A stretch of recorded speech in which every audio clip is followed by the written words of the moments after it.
Okay, perfect. So hi everyone, my name is Dr. Ivada, and today I'm going to talk to you about a few things. We're going to talk about water. We'll be talking about diarrhea and hydration. I know this is going to be a little gross, but you guys have to just hang in there with me. These are very important concepts that we're going to use to pull together some of the things that you've learned all week long. And so with that, let's go ahead and get started. So what I want you to do is I want you to see this map, and it's animated. So I'm going to just pause for a little bit so you can get a sense of what's happening here.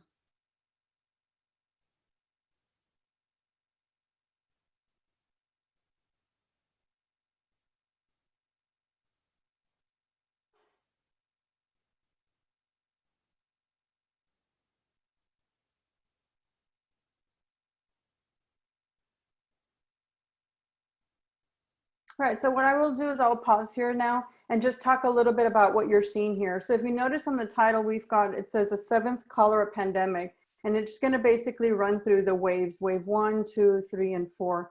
And what I hope that you're noticing that what started originally in one area has now become something that's affected people throughout the world. And so we call that a pandemic. And throughout the recorded history of humankind, we have been visited by many, many afflictions. And it has grown to, some of these have grown to a global pandemic scale. Obviously, right now we are dealing with COVID-19 that has grown to that extent. But way back in the history of time, we started with one that was called cholera. And so cholera basically is one that has plagued so many people throughout so many years, and it's gone through centuries already, and we actually are still affected by that today. So what we're going to do is we're going to talk about the role of water. We're going to talk about what role diarrhea plays in this, and also we're going to talk about hydration related to cholera. So if you look at this map that you're seeing now, what it's going to do is it's going to show, what it's showing is the last 10 years approximately that we have had an outbreak. And so this is specific to one region, which is Zimbabwe. And so even though cholera has been around since like the 15th and 14th century, it really had a huge breakout back in about 1850 or so, 1860. But fast forward till 2019, and we still are plagued and we are still impacted by cholera. Now, if you look at the map, these are some of the highly affected regions over the last 10 years. So this continues to be a problem for us as we start thinking about global health, and then also about geography and the geology of lands. So what causes cholera?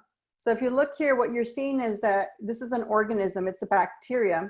And so if you look at the front part of it, it's got like a thicker body, and I'll just kind of highlight it here. Can you see my mouse? So if you notice, this part is, this part looks comma shaped, and then it has one flagellum, which is a tail. Now this bacterium is waterborne. This is found in water. And so it's an estimated killer of about 95,000 people per year. And it makes about 2.9 million people sick per year. So this is a very important bacteria that we need to learn about, to know about, especially when it comes to health and safety of the human being.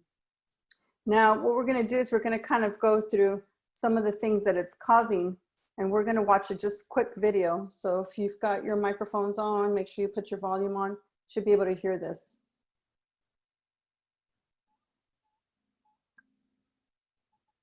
This is the story of how cholera changed my village. Tiny germs of cholera, too small to see, spread through the river. So small, yet so dangerous.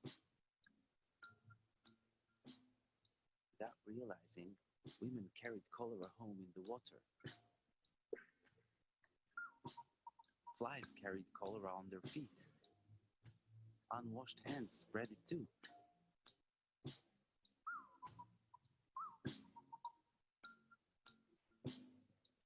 We swallowed cholera germs in our water, on our food, and on our fingers.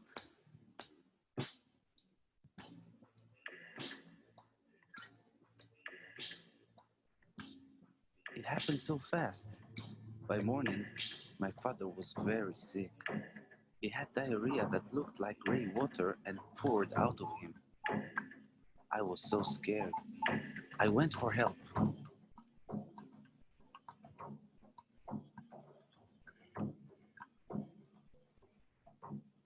I never rode so fast. One look at my father and the nurse knew it was cholera. We had to work fast to save him. We made a special drink to help him. First, we made the water safe. We filtered it through cloth and boiled it for 1 minute. Then we mixed half a teaspoon of salt and 6 teaspoons of sugar in 1 liter of this safe water. It tasted like tears, not too salty. I worried my father would die before my eyes, but he soon felt a little stronger. The nurse explained to me that not everyone who swallows cholera germs gets sick like my father, but they can still spread the disease. Now I needed to take safe water to my village and teach them how to protect themselves from cholera. I saw a girl carrying water. I told her she could make the water safe by adding chlorine drops and waiting half an hour.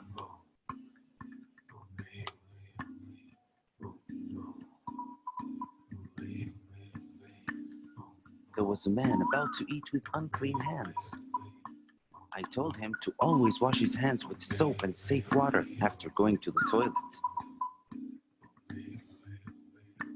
Only with clean hands could he eat safely. I saw villagers spreading cholera into our river. I told them we needed to dig latrines far from the river, at least 30 meters away. This was important to keep our village clean. I found a mother preparing unsafe food. I told her, first, we must wash our hands with safe water. Then, we had to wash and peel the food, cook it, and always eat it hot, and protect it from flies. I spread the word throughout my village and ran to find my father. I was so happy to see he was better. Our village became healthy. Now we filter and boil our water to make sure it is safe. We always use latrines and always wash our hands after. Food is safe from flies, washed and peeled and cooked. And we always wash our hands before cooking and eating. We made our village safe from cholera. Spread the word. Your village can be safe too.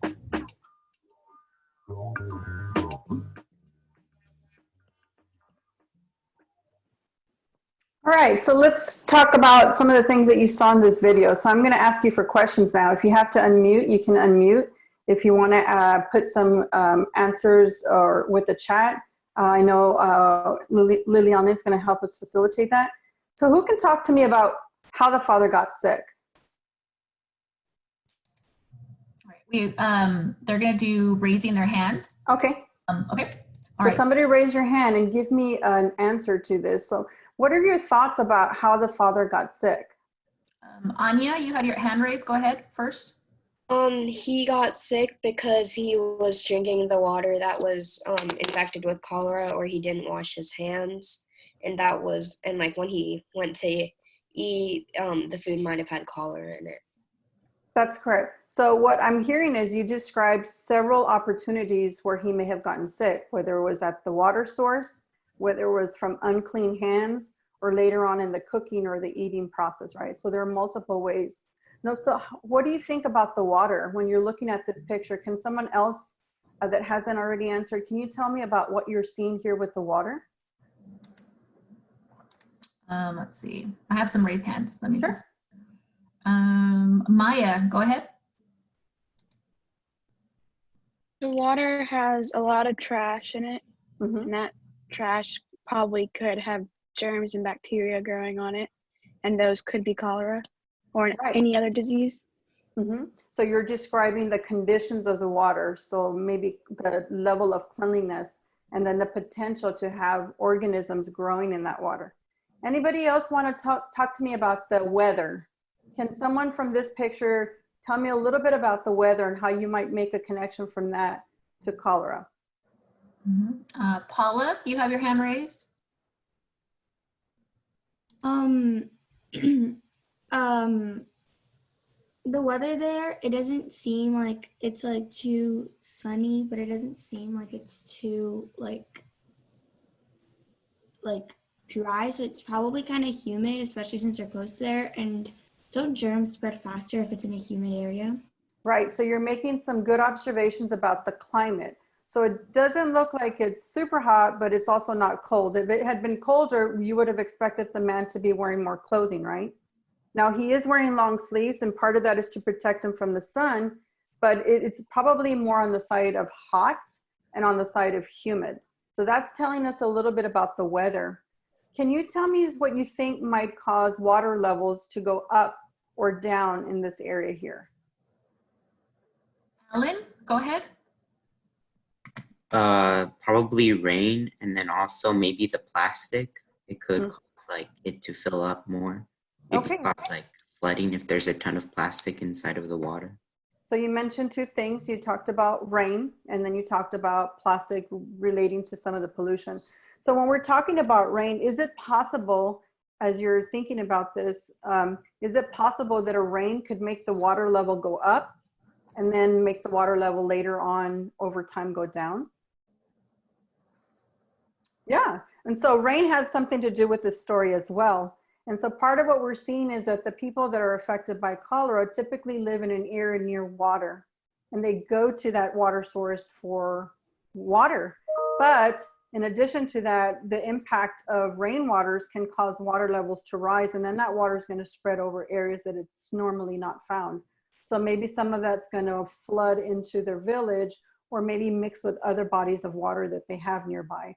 So water is going to be an important concept with this story that we're going to call cholera. So I'm going to move on to the next question. So who can get this? Can someone else raise their hand and give me some information on who you think might be affected by this? Is it you? Is it somebody else? Talk to me about who might be affected by cholera.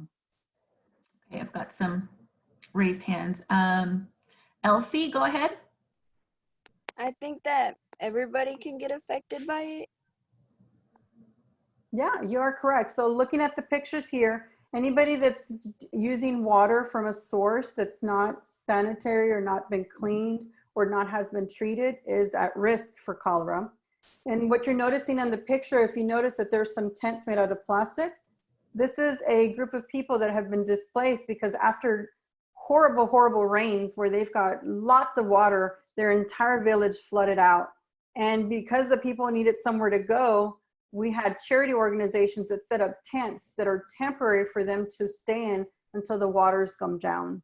So water is playing a huge role, not only in displacing people, but also putting people at risk to find clean and safe water. So who can get cholera? Your answer is correct. Anybody can get cholera, including you, especially if you travel, especially if you're in an area that's been affected by rainwaters or flooding of some kind. All right, we're going to go on to the next one. What I'm going to show you is kind of like a little schematic, and this is a picture that talks about the cycle of transmission for cholera. So you've got an organism that basically is named Vibrio Cholerae, and it exists in warm, salt, and fresh water. And this is an important aspect for me to describe to you, is that in the water that belongs to the ocean, that water is typically what we describe as salty water. If you were to get it in your eye, it'll irritate you, or if you accidentally drink it, you might find that it's really salty. After you get out of the beach water, you'll also feel some gritty, salty sediment on your skin as well. So all of those are clues that the water is salty when it comes from an ocean. But things like rivers and lakes don't have salt water. They have what we call fresh water. And Vibrio cholera is a bacterium that likes to grow when those two mix together. So now you've got beach water that perhaps because of a hurricane or a tsunami or torrential rain downpours is going to mix maybe with a nearby river or a lake or a stream that gives people access to water. So you've got the mixing of two things. You've got very, very salty water, and you've got water that doesn't really have salt in it. If you mix the two, the water, the new water source becomes salty, but not as salty as ocean water. Well, the Vibrio cholera is a bacteria that loves to thrive where those two bodies of water have mixed.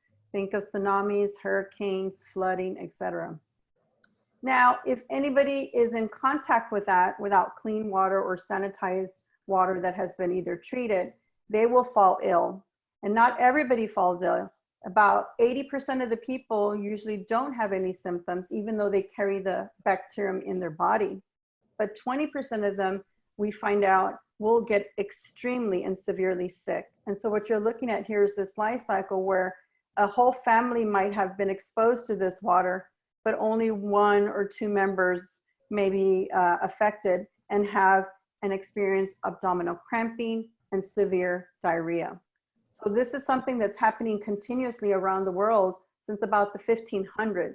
So this has not gone away. We still suffer from cholera outbreaks to this day. Specifically right now, there are a lot in India, in Africa, and in Haiti, very nearby. So what we're gonna do now is kind of just talk a little bit about the history of cholera. It's been around for a very long time, but this is one of the diseases that affects the human body that we did not know about how to describe it, how to treat it, what to do with it, because it was a mystery to so many people. What I'm gonna now do is tell you a quick story about one of the first persons that really gave us clues to why it was linked to water. So right now what you're looking at is you're looking at a picture of a scientist, and actually he was a physician. His name was John Snow, and that's his picture there. And he was kind of he had a lot of curiosity for what was happening with the cholera epidemic or pandemic in Europe, specifically in England and London. And so what he was doing is he was trying to be really curious about, I know these people are getting sick, but there's got to be a connection to something that they're consuming. He didn't know if it was something they were eating, something they were breathing, or something they were touching. And what he did is he was very curious, and he was a mathematician as well as a physician, and wanted to map out where in fact these people were getting sick. And so what you're seeing here on the image is that he drew out a map of all the places where people were getting ill. And if you notice, this is kind of like a citywide map of the individual streets. I will show you what those streets are called. But every one of these dark little boxes represent a home, a family, a unit that got sick with cholera. And so this was happening in 1852. And so John Snow was considered now what we call the father of epidemiology. Epidemiology being the science that studies numbers of people affected by a disease. Right now with COVID on the news and the newspaper, etc., you're always finding someone showing a map that says these are where people are now having an infection. Well, he was the first person ever to start that science that we call epidemiology.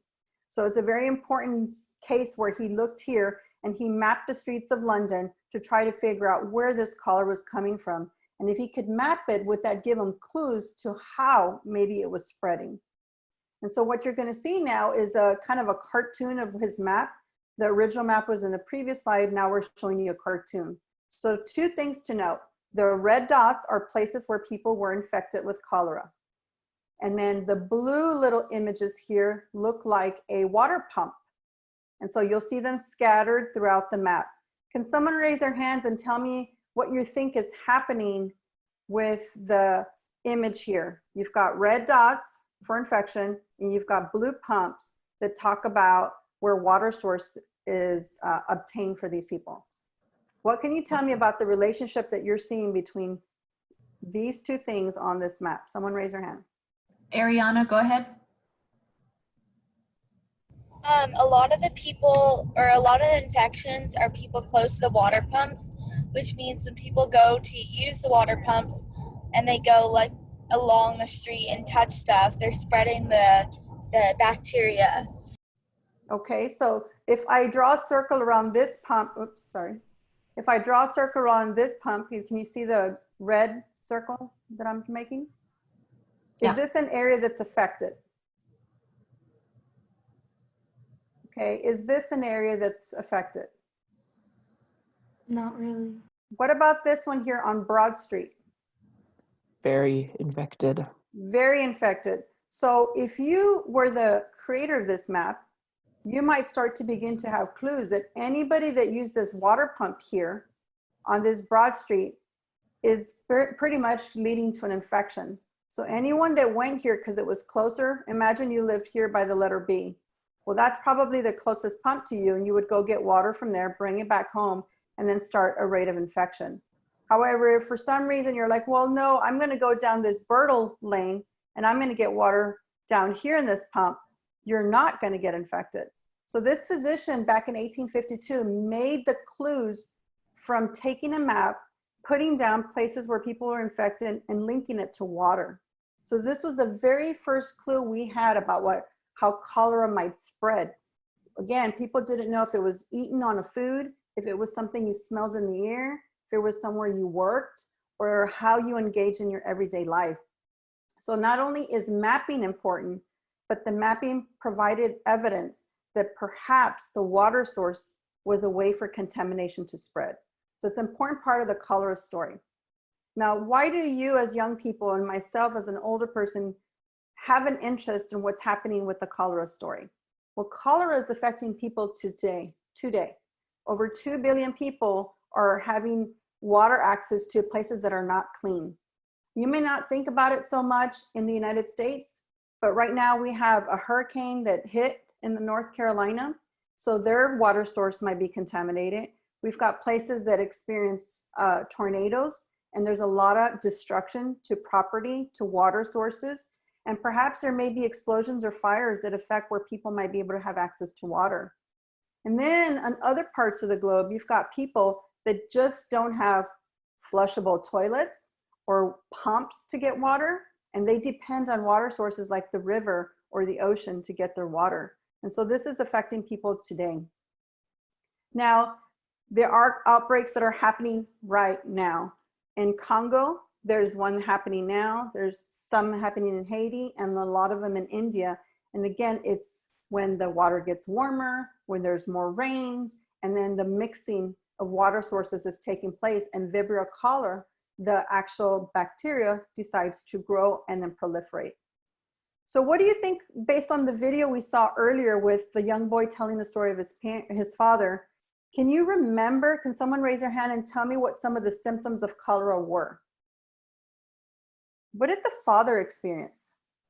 Madison, go ahead. Vomiting. A lot of vomiting. Anything else? Nathan?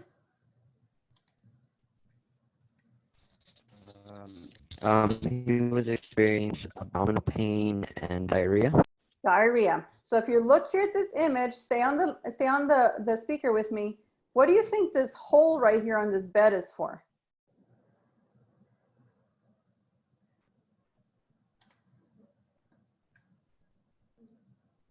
Nathan, go ahead.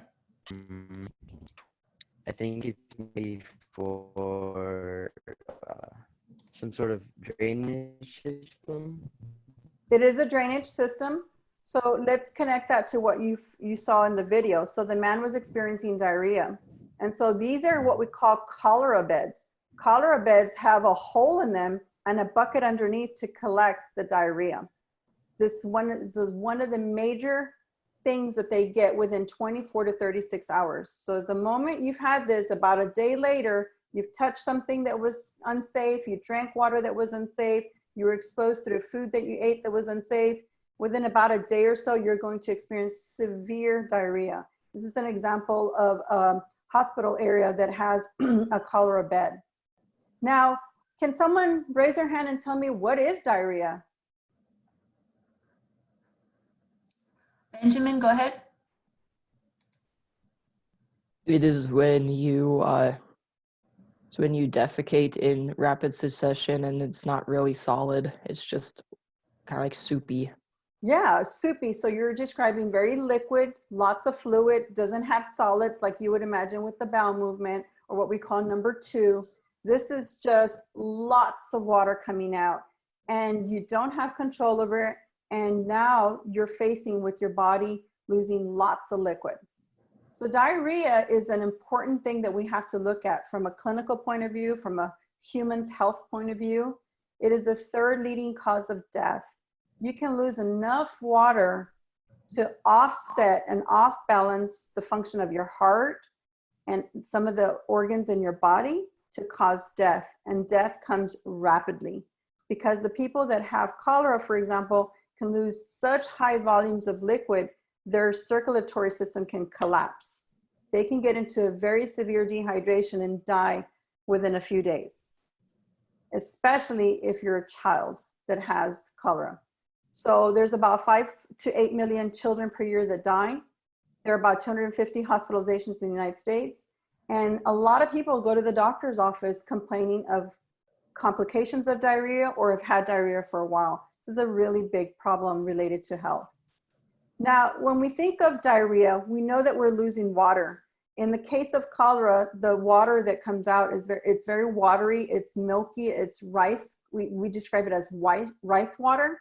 So it doesn't have any particular color, but it's cloudy white. And so what we want to do is look at the human body. The human body depends on your behavior to take water in. You have to remind yourself to drink water. You have to get up and get a cup and pour some water from the tap or get a water bottle. No one's going to make you do it. When you're a young child, a baby, your mom will give you either breast milk or will give you a bottle. But as you get older, it's your responsibility to hydrate your body because your body is constantly losing water. So some of the ways in which your body loses water is through sweating, through urination, so when you pee out, through your respiration. Some of the moisture that comes out is coming from your lungs as you talk. There's a lot of ways in which your body will release water. So in order for you to replace that, you've got to consume water. And this is an important concept when it comes to fluids in your body. They must always remain in balance. Input should match output. The input of your water or anything you drink should match output. And you can get liquid from fruits and vegetables as well as from things you drink like tea, water, sodas, etc. Now, one of the things that we do is when someone does present with diarrhea, we look for signs of dehydration. So this is a typical evaluation that might take place when we look at someone. Are they not dehydrated or minimally, mild to moderate, or severely dehydrated? We examine their mental status. Are they thinking right, talking right? Are they alert? If you call them by their name, are they responding? We also monitor, are they thirsty? Are they like salivating or maybe looking for water? You can check their heart rate and it can either be normal or go up. You can check their blood pressure, which is a measure of the pressure put onto the arteries and to the blood vessels in the body. And so then you check, is it normal or has it gone down? Remember that your blood is a closed, your circulatory system is a closed system that has some kind of water in it with blood. And so that has to stay kind of tight, like a balloon that's pushed out. And anytime there's less volume in there, it'll collapse just a little bit. So that will reduce blood pressure. You can check their pulse, look at their eyes, look at their ears. Are they making any tears? Are they making saliva? If you open their mouth, is it dry? Do they have cracked lips? If you pull their skin, does it pull up and pop back down or does it stay up? That's looking for skin turgor. You can also push onto the skin and see if it turns pink and comes back to white. You can check their extremities. Are their hands and feet cold or are they warm? And then ask them, are you creating any urine? Are you having to go to the bathroom? Or I haven't gone to the bathroom in 2 days. Does that mean that their urine output has decreased or gone to zero? These are ways that we look for evidence of dehydration. So the question now becomes, how do you treat dehydration? So one thing you notice here is that they've got cups. So this is like a water bottle that's refillable. This lady has a water that's down here by her stomach. And then she's also connected to an IV line. So another way to get fluids back into your body after having lost them for a long time is really to get IV therapy. But IV therapy is expensive. You can only get it if you're near a clinic or a hospital. And it's not available to everybody, especially if you live in an area that's far from any kind of medical help. So another new discovery that was made is to give people what we call oral, that means through the mouth, rehydration. So we're gonna hydrate again, therapy. And what you're looking at here are salt, sugar packets. These salt sugar packets can put it into a water bottle. You can put it into any kind of water source and have them drink it. So then you can rehydrate the body and combat all the fluid that was lost in the body. Can you make this at home? Absolutely. So you can, wash your hands, wash a container to make some in, add some what we call oral rehydration solution. So basically you add a packet, And then you have some in your home anytime that you want to hydrate.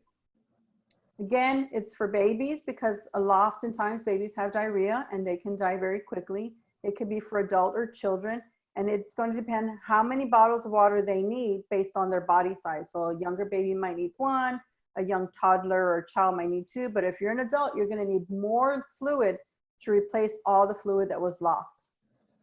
Now, where do you get water from? It's not just water, but water with a little bit of salt and water with a little bit of sugar. People usually get sick, and at the very bottom, you'll see that they might want to drink chicken broth. Your mom might make you some chicken noodle soup, or someone might offer you a Gatorade or a ginger ale or apple juice. Sometimes people just drink Coca-Cola. And so when you look at this and you compare what's inside, they have different levels of carbohydrate, which are sugars, sodium being salt, and potassium and chloride, other types of salt, are in these foods and drinks, which can help, again, bring more nutrients to your body, as well as salt and water.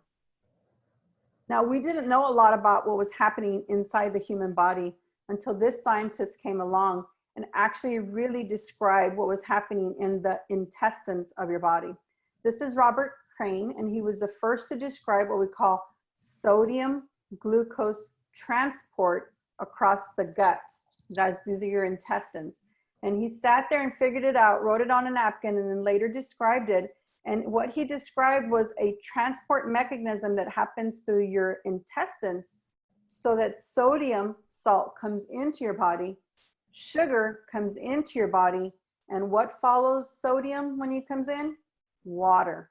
So this actually combats and tries to prevent you from losing too much water. In fact, it allows the body to gain water after you've lost so much through diarrhea. And so what I'm going to do is show you just real quick as a reminder what we're talking about. From oral, from the mouth to the anus, you're one continuous tube. Starts at the mouth, goes through esophagus, goes through stomach, small intestines, then eventually large intestines, and then you end in the end, which is the rectum at the end of your body. This long continuous tube is a place where things from outside your world can enter your body. And so foods, liquids, etc., enter your mouth, and eventually any kind of liquid must be, and electrolytes or salts must be absorbed through your gut. And so when we're talking about what was discovered, is he discovered the mechanism for how sugar enters your body. So it goes from the inside of your gut to the bloodstream, how salt enters your body from the gut to the bloodstream, and how water follows those two. And so because of that, we can look now at a piece of a tube, which is an intestine, small intestine, and the small intestine is nicely enfolded. But if you take a closer look of a section here, this little box, you realize that what it is just made of a wall of cells. These cells now face the gut, but on the other end face blood vessels. So if you want to get sugar in, you've got to pull it through the wall so it can enter the blood vessel. And in the same way, you have to get salt and water in. This is an important concept because Vibrio Cholerae, the bacteria we're talking about, kind of messes up that mechanism. So we know that as a bug, it's found in these environments. We know that you're going to drink it, and when you do, it's going to affect the cells along that wall.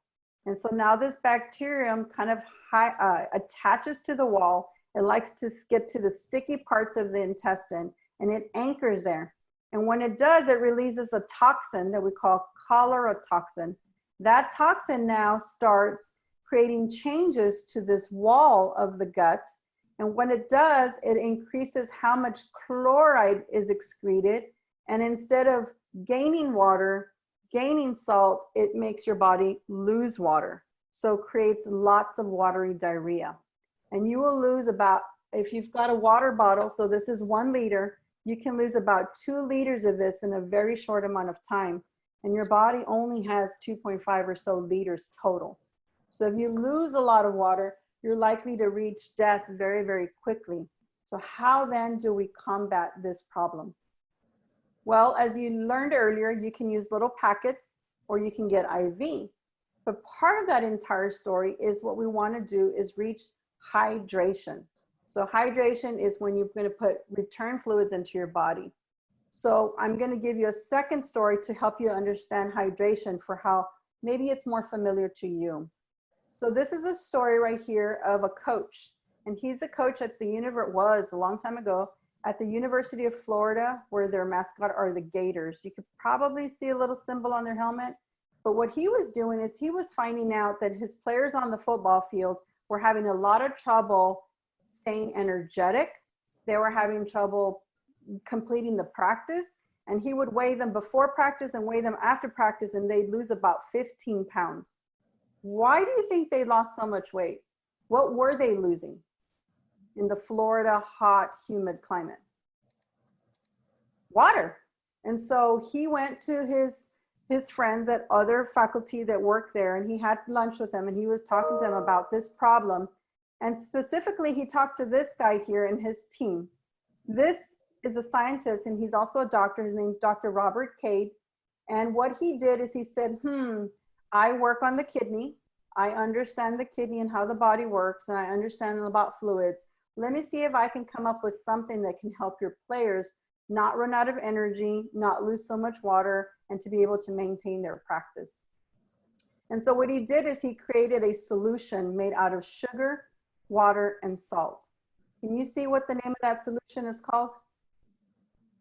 Gatorade. So this is the story of Gatorade. So Dr. Cade here made this batch in his lab and said, I'm going to give it to the players and try to see if it changes their energy, the amount of sweat they have, and if they don't lose as much weight. Because if you lose weight, that means you lost water. And see, he made this, and the first time he tried it, he threw up. He almost vomited completely because it tasted so bad. Imagine drinking salty water from the ocean. So his wife is like, well, it tastes so bad because you need to add lemon. And so she added lemon and lime in it. And the very first flavor is a lemon lime Gatorade that lasted about 23 years. That's how long it's been. Gatorade's been around for 55 years now. And this picture was taken in 1967. So for 55 years, they learned a lot about how to hydrate the body related to sports. And so one of the things that's important about this story is that this Gatorade and this system that he invented has helped not just you when you're an athlete and you're playing on the field, but it also has led to the development of the important idea of hydrating the body with sugar, with salt, and with water. Because you can lose fluids either through diarrhea or through sweating or vomiting as well. So if you imagine Pedialyte, how many of you have ever had Pedialyte? You could just raise your hand. Yeah, you probably have little brothers and sisters, and you've seen this, a popsicle, you've seen a bottle, or you've seen your parents give it to somebody if they've had a fever, have been throwing up, or have had diarrhea. How many of you know maybe as somebody that's worked in the construction field that's constantly drinking fluid or some kind of tabs or water to stay hydrated? And this bottle right here on the side that's called Hydrolyte is really for elderly. So senior citizens, very much like young children, maybe they forget that they have to drink water. Maybe they don't remember they should hydrate when their mouth says they're thirsty. So we have also water and electrolyte, sugar, salt, water replacements for elderly as well. This little pouch right here that says free punch is for military. The military folks, as you learned earlier this week, are under extreme weather, extreme conditions. They work out, and they also need to hydrate. And this bottle, notice the name of this very popular drink from Japan. Anybody know what this is? It's called Pocari what? Sweat. So they actually have vending machines everywhere in Japan that are called, take a bottle of sweat. And it's literally like Gatorade without any of the coloring. And so they're drinking salt, water, and sugar. So these are available everywhere. The story of cholera continues to this day. It's an important one that we have not yet found a cure for it. Most of the things I describe are only to treat the symptom of diarrhea. Diarrhea is not a disease. It's a symptom that you get when something infects you, for example, in this case, cholera. But one of the most important things that's happened is that they have produced a vaccine that can help you not get or prevent you from getting cholera. So if you're going to travel, do a mission trip, go help, or travel to a place that maybe perhaps doesn't have clean or safe water, you can get vaccinated before you leave the country.